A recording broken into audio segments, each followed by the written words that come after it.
లేదు, నాగేశ్వరి ఈ చుట్టుపక్కలే ఉంది. దాన్ని వెతికి పట్టుకోకుండా తిరిగి వెళ్ళను. ఇంతసేపు వెతికాంగా ఇంకా ఏం వెతుకుతాం? ఇప్పుడు నా మాంత్రిక శక్తితో వెతుకుతాను.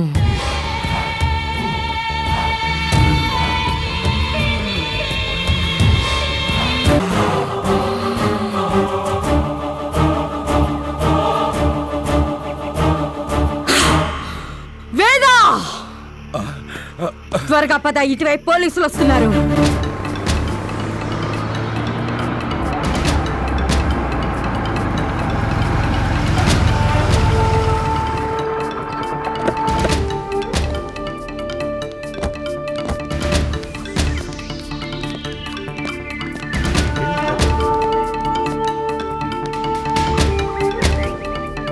వెతుకుతాం, పదండమ్మా.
సార్ త్వరగా రండి సార్, సార్ త్వరగా చూడండి సార్.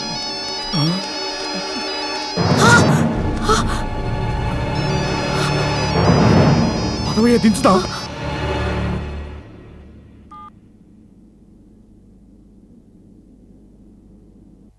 సార్ సార్ సార్ ఏమైంది సార్? సార్ ఏమైంది సార్? సార్ ఏమైంది సార్? కుమార్ సార్ మాట్లాడండి సార్. సార్ కుమార్ ఏమిటి ఇలా మాట్లాడు, ఏం జరిగింది సార్? ఇదంతా నాగేశ్వరి వల్లే జరిగింది. నాగేశ్వరి వల్ల? చెప్పండి సార్. అది ఇప్పుడు చాలా ప్రమాదకరమైంది. అది ఎప్పుడుందంటావు? పద, హాస్పిటల్కి వెళ్ళి ఇన్స్పెక్టర్ని కనుక్కుందాం.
నువ్వు ఇక్కడికి ఎలా వచ్చావు?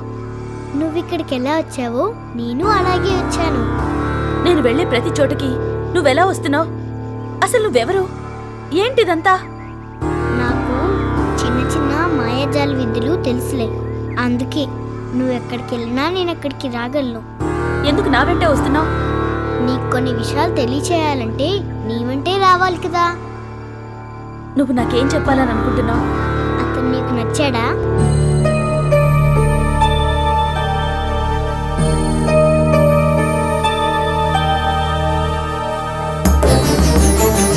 గతంలో ఇలాగే ఫారెస్ట్ ఆఫీసర్ విషయంలో అడిగావు. అతను అర్ధాంతరంగా చనిపోయాడు. అతను చనిపోవడానికి కారణం నువ్వే. అతని చావుకి నేనెలా కారణం అవుతాను? అతని చావుని అతనే కొని తెచ్చుకున్నాడు. ఇంతకీ అతను నీకు నచ్చాడా లేదా? ఎవరు? అదే నీకు ఆశ్రయం ఇచ్చి నిన్ను తన ఇంటి కోడల్ని చేసుకోవాలని ఆశపడ్డాడే సత్యనారాయణ కొడుకు అశోక్. అతనంటే ఇష్టమేనా? వాళ్ళ గురించి నీకెలా తెలుసు? నాకు అలా తెలిసిపోతూ ఉంటాయిలే గాని ముందు నువ్వు చెప్పు, అతను నచ్చాడా? అసలు నాకు పెళ్లి ఆలోచనే లేదు. అతనంటే నాకు ఎలాంటి అభిప్రాయం లేదు. పైగా అతను మరో అమ్మాయిని ప్రేమిస్తున్నాడు. నేనెలా పెళ్లి చేసుకుంటాను? నీకు అతనికి పెళ్లి జరగాలని రాసి పెట్టుంటే అతను ఎవరిని ప్రేమించేం లాభం? నువ్వు నీ వయసుకు మించి మాట్లాడుతున్నావు. నా వయసు ఏంటో నేను మాట్లాడేదేంటో నాకు తెలుసులే గాని పాపం ఈ వయసులో సత్యనారాయణకి అలాంటి దుస్థితి రావడం మాత్రం బాధగా ఉంది. సత్యనారాయణ గారికి ఏంటి? బాగానే ఉన్నారుగా? ఎక్కడ బాగున్నారు? కొడుకు తన మాట విని నిన్ను పెళ్లి చేసుకోలేదన్న బాధతో ఆసుపత్రి పాలయ్యారు. నిజంగానా? అవును, ఓసారి వెళ్ళేతన్ని చూసిరా. నేను వెళ్ళను. నేను వెళ్తే పెళ్లి విషయం మాట్లాడతాను. అది నాకు ఇష్టం లేదు. నువ్వు అశోక్ని పెళ్లి చేసుకోవడం చేసుకోపోవడం తర్వాత సంగతి. ముందు వెళ్ళి సత్యనారాయణ చూడు. అతను గొప్ప భక్తుడు. అతన్ని పోగొట్టుకోవడం దైవానికి ఇష్టం లేదు. అతనికి ఏదైనా అయితే అందుకు నువ్వు అశోక్ కారణం అవుతారు. ఆ పాపం నీకొద్దు. వెళ్ళత్తన్ని చూసరా. వెళ్ళేటప్పుడు జాగ్రత్తగా వెళ్ళు. నీకు తెలుసుగా నీకోసం ఎంతమంది గాలిస్తున్నారో. నీకెలా తెలుసు? చెప్పానుగా, నాకు అలా అలా తెలిసిపోతూ ఉంటాయి. బయలుదేరు. నాకెందుకో భయంగా ఉంది. నీకెందుకు భయం? నేనున్నాగా. అసలు నేనున్నదే నువ్వు నడిచే దారిలో ముళ్ళను తొలగించడానికి. ఎవరైనా నీకు ఆపద తలపెడితే అది వారికి ఆపదవుతుంది. నాగేశ్వరి!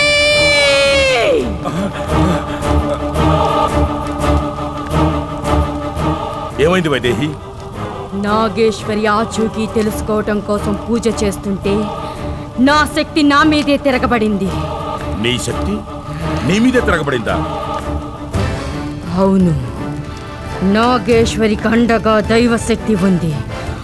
ఆ దైవశక్తి ప్రభావం వల్లే నా శక్తి నా మీదకే ఎదురు తిరిగింది. ఉండు, నీ మొహానికి గుచ్చుకున్న సోదరుని వద్దు! ఇవి ఇలాగే ఉండని. ఆ నాగేశ్వరికి తోడుగా ఉన్న దైవశక్తి తనని వదిలి వెళ్ళేటప్పుడు ఇవి కూడా నా ముఖాన్ని వదిలి వెళ్తాయి. వేదా, నేనిక్కడే పూజలో ఉంటాను. నువ్వు వెళ్ళి నాగేశ్వరిని వెతుకు. నేను నాగేశ్వరుని ఎక్కడని వెతకను? నాగేశ్వరి ఉన్న అద్దంకి పోలీస్ స్టేషన్కి వెళ్ళు. బాంబు పేలుళ్ళలో పోయిన నీ కారు నెంబర్ ఇచ్చి ఎవరో దొంగిలించారని చెప్పు. ఒక్కడిని తెలివితేటలు ఉపయోగించి నాగేశ్వరి గురించి ఏవైనా వివరాలు తెలుసుకోగలవేమో చూడు. అలాగే, వస్తాను. శుభవార్తతో రా.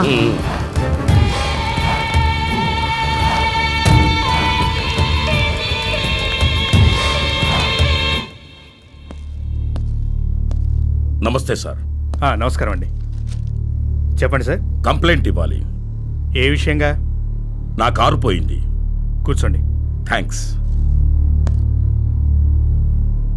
చెప్పండి, కారు ఎలా పోయింది?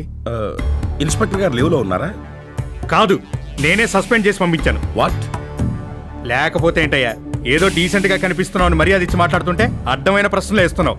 ఏ, నేను రాస్తే కంప్లైంట్ పనికిరాదా? Cool cool. ఎందుకంత టెన్షన్ పడుతున్నారు? యునో ఆమె డాక్టర్ వేద. సారీ సార్, మా ఆవిడ మీద ఉన్న కోపంతో ఇరిటేషన్ వచ్చి అలా మాట్లాడాను.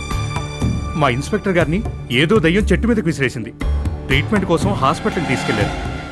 ఇన్స్పెక్టర్ని దెయ్యం విసిరేయడం ఏంటి? అయ్యో, అదొక పెద్ద కథ అండి. నాగేశ్వరి అనే అమ్మాయి కనిపించడం లేదని కంప్లైంట్ వచ్చింది. ఆమె అనుకోకుండా ఈ పోలీస్ స్టేషన్కే వచ్చింది.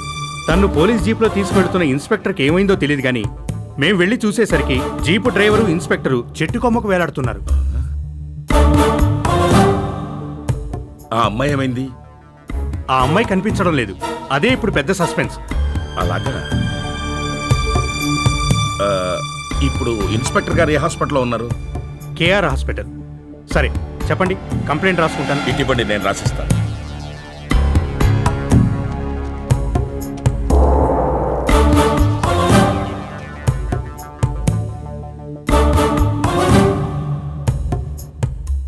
ఇదిగోండి.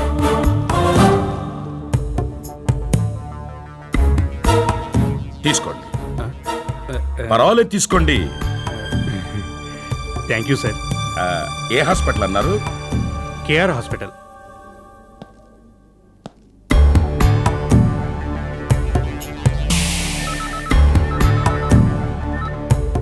ఎక్స్క్యూజ్ మీ, ఇన్స్పెక్టర్ శంకర్రావు గారు ఏ రూమ్ లో ఉన్నారు? వార్డ్ నంబర్ 2లో. ఎటు వెళ్ళాలి?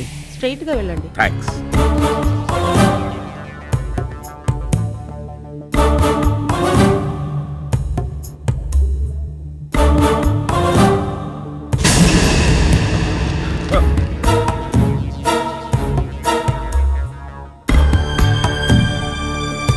సార్ అసలు ఏమైంది సార్? మిమ్మల్ని అలా చెట్టు మీదకి ఎవరు కొట్టిపడేశారు? అబ్బా, అది గుర్చేకయ్యా, తలుచుకుంటే చలిజ్వరం వచ్చేస్తుంది. సార్ మీతో పాటు వచ్చిన నాగేశ్వర్ వల్లే ఇలాగైందా సార్? పాపం ఆ అమ్మాయికి ఏం తెలియదయ్యా. ఆ అమ్మాయి ఎక్కడో మిస్ అయింది. తను సేఫ్టీగానే ఉంటుంది. నన్నేనయ్యా ఓ పాము పట్టుకుని విసిరేసింది.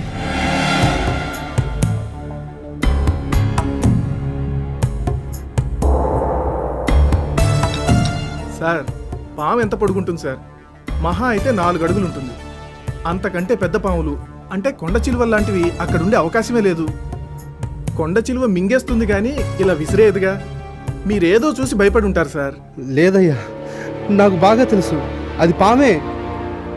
అయితే నాగేశ్వర్ ఎటెళ్ళిందో మీకు తెలీదా సార్? తెలీదమ్మా. మెలిగే సార్.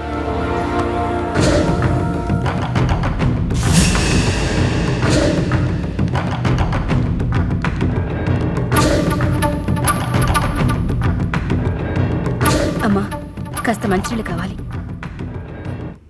ఉండండి అమ్మా, నేను వెళ్ళి తెస్తాను. ఉండమ్మా.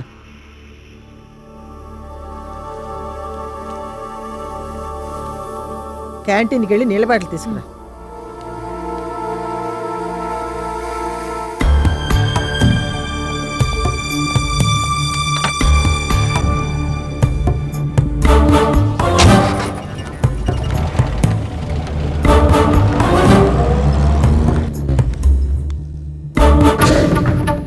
అమ్మా, నాగేశ్వర్ని ఏదో ఓ దైవశక్తి కాపాడుతూనే ఉంది. అది ప్రత్యేకంగా నాగశక్తి.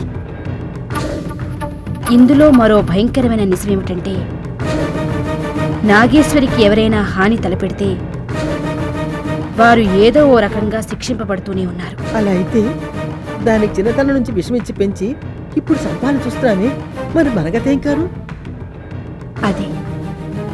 అదే ఇక్కడ అంతుపట్టని విషయం. మనం ఏదో అదృష్టవశాత్తు తప్పించుకుంటున్నాం. మనం దాన్ని పకడ్బందీగా ప్లాన్ చేసి చంపకపోతే మన ప్రాణాలకు కూడా ప్రమాదమే.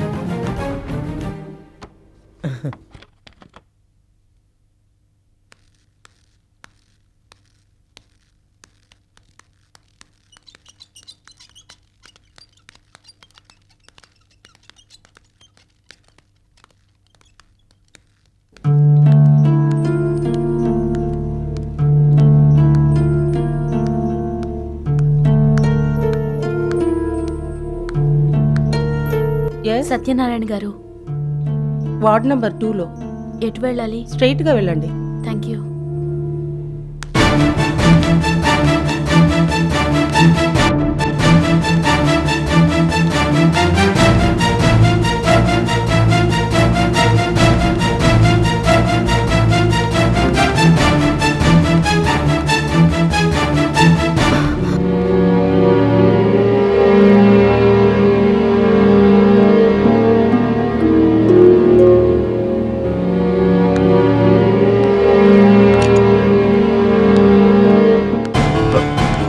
ఆంటీ, మీరిక్కడ? మీ నాన్నగారిని చూడడానికి వచ్చాం. అలాగా. ఇటు రండి అండి ప్లీజ్. అది కాదు అది కాదండి ప్లీజ్ నా మాట వినండి. రండి అండి రండి.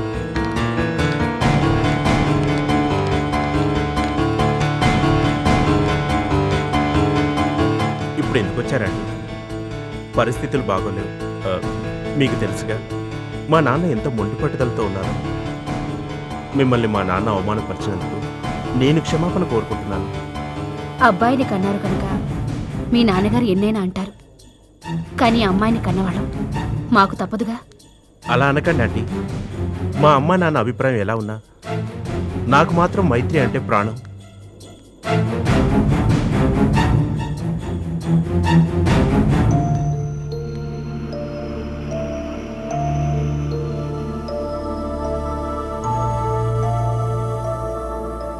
ఆంటీ, కొన్నాళ్ళు ఓకే పట్టండి. పరిస్థితులు చక్కబడ్డాక నాన్న నొప్పించి మైత్రి మెడలో తాళి కడతాను. నన్ను నమ్మండి ఆంటీ. మా నమ్మకానికి ఏముందిరే నాయనా, పిచ్చిది. మైత్రి నిన్నే నమ్ముకుంది, దాని నమ్మకాన్ని వమ్ము చేయకు. లేదండి, నేను మైత్రికి అన్యాయం చేయను. పెళ్లి చేసుకొని తీరుతాను. సరే,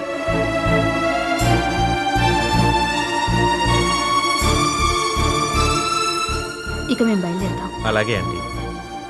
aunty, if you don't mind, ఇటువైపు దారుంది, అటుగా వెళ్తారా? ఇటువైపు వెళ్తే పొరపాటున మా అమ్మ మిమ్మల్ని చూస్తే బాధపడుతుంది. ప్లీజ్.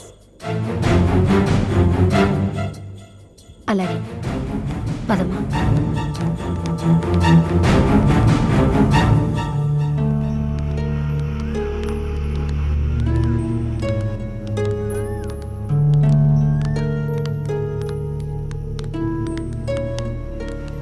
ఓకే ఆంటీ, ఉంటాను.